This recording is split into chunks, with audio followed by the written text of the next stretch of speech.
నమస్కారం. ఎన్నో జన్మల నుంచి నేను చేసిన పుణ్యాలన్నిటినీ కలిపి ఒకేసారి దేవుడు నాకు ఇచ్చిన కాంప్లిమెంట్. పని తలగబడ కదా నాయన, ఏం భాషరా ఇది? నాకు నెత్తి నొప్పి లేస్తుంది. మా నాన్నగారు కలామ్మ తల్లి ముద్దు బిడ్డ అయితే నేను కలామ్మ తల్లి మనవరాలనని ఫీల్ అవుతూ ఉంటాను. ఆగుతాను అందుకని ఆగుమంటుంటా ఒరుతుంటది అట్లనే. నాకు మురికి మాటలు వస్తాయి మేడం. పద్మశ్రీ డాక్టర్ మోహన్ బాబు. పద్మశ్రీనా అంటే అప్పుడే మీకు ఎవరివ్వలేదు, నేనే పెట్టుకున్నా స్క్రీన్ నేమ్.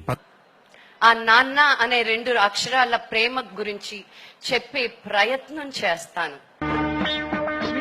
ఎంతసేపు మహాప్రభు, జనం ఎవరైనా చూస్తే ఇతర గ్రహాల నుంచి ఎవరో వచ్చారని రాళ్ళు చుక్కొడతారు. మాకు ఆయన ప్రేమ తెలుసు, కోపం తెలుసు, బాధ తెలుసు. అన్నయ్య ఈ తొక్కలో మీటింగ్ ఏంటో నాకు అర్థం కావట్లేదు. కానీ మా నాన్నగారిలో భయం, భీమా మేము ఎప్పుడూ చూడలేదు. దమాగీత మోకాలు ఉన్నట్టు మాట్లాడు, నెత్తిల తలకాయలు ఉన్నట్టు కూడా మాట్లాడు. మా నాన్న శిల్పం. ఓ అన్న గడ కట్టే బండరాయి ఏదుంటది తీయండి, నెత్తి వల కొడతా. అసలు డైలాగులు చెప్పడంలో మహానటుడు ఎన్టీ రామారావు గారి తర్వాత నా మిత్రుడు మోహన్ బాబు ఒక్కడే. అంతకు మించి ఒక్క మాట ఎక్కువ మాట్లాడితే నీ నాలుక చీరేస్తాను. వర్ధిల్లాలు పెద్దరాయుడు మోహన్ బాబు వర్ధిల్లాలి. కులం లెక్క పెరిగినావు గానీ దుడ్డకున్నంత తెలివి లేదు.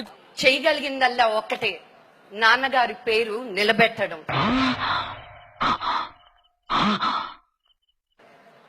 Thank you.